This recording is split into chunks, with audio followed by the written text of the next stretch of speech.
मित्रांनो, राज्यातील शेतकऱ्यांना खरीप हंगामासाठी शासनाकडून अनुदानित बियाणं दिलं जात आहे. याच्यामध्ये सोयाबीनच्या बियाण्याचं वाटप हे शेतकऱ्यांना सुरू करण्यात आलेलं आहे. गेल्या कित्येक वर्षापासून या बियाणे अनुदान वितरणाची वाट लागली होती. मात्र 2026 मध्ये अतिशय वेळेमध्ये या योजनेची अंमलबजावणी केली जात आहे आणि याच्यामध्ये आता सोयाबीनच्या बियाण्याचं वाटप करायला सुरुवात झालेली आहे. पहिल्या टप्प्यामध्ये महिला शेतकऱ्यांना याच्या अंतर्गत पात्र करण्यात आलेले आहे. याची पुढील यादी, त्याच्या पुढील यादी, अशा अनेक सारे याद्या आता याच्या अंतर्गत लागतील आणि जसे जसे शेतकरी पात्र होतील तसं तसं बियाण्याच्या अनुदानाचं वितरण, या बियाण्याचं वितरण केलं जाणार आहे.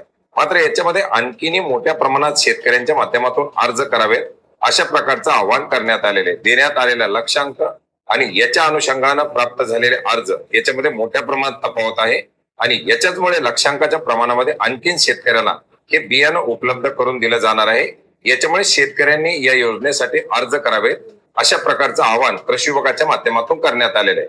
मित्रांनो, सध्या जे काही अर्ज करण्यात आलेले आहेत त्याच्यामध्ये मोठ्या प्रमाणात अर्ज करण्यात आलेले आहेत सोयाबीनसाठी.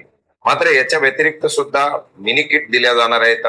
मूग, उडीद, तूर अशा पिकांच्या साठी मोठ्या प्रमाणात अर्ज आलेले नाहीत आणि या बियाण्याचा देखील मोठ्या प्रमाणात लाभ घ्यावा यासाठी जे काही भरड धान्य असतील, कडधान्य असतील, याच्या अनुदानाच्या या मिनी किट असतील किंवा प्रमाणित बियाण्याचं वितरण असेल, याच्यासाठी सुद्धा अर्ज करावेत अशा प्रकारचं आवाहन करण्यात आलेले. गटाच्या माध्यमातून केली जाणारी पीक प्रात्यक्षिक याच्यामध्ये देखील मोठ्या प्रमाणात लक्षांक उपलब्ध असल्यामुळे जास्तीत जास्त शेतकऱ्यांनी, गटांनी आपले अर्ज दाखल करावेत अशा प्रकारचं आवाहन कृषी विभागाच्या माध्यमातून करण्यात आलेले आहे.